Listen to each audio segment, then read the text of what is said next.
Talbang ganda na lang kung area mo. Pag natuloy-tuloy yung recrop do. Oh. Tingnan mo yung area mo, maganda na. O konti na lang tambakin. Ito, dito ang pwesto ng bahay mo. Oh. Aba, maganda. O, yan na. Puro recrop na yun, tol. Pag tinambakan mo to, taas ng area mo. Napakaganda pa.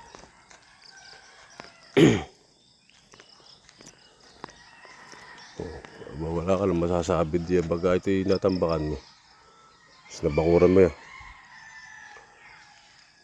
Ay, recrop na yun nandun sa baba. Ito, konti. Tapos dito tatambakan na lang yun. Ang ganda ng pwesto mo. Yan ang gate. Diretso dito sa bahay mo. Oh.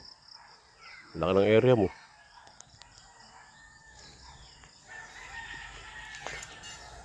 Headquarters ni Elmer. Headquarters ng Kilyas.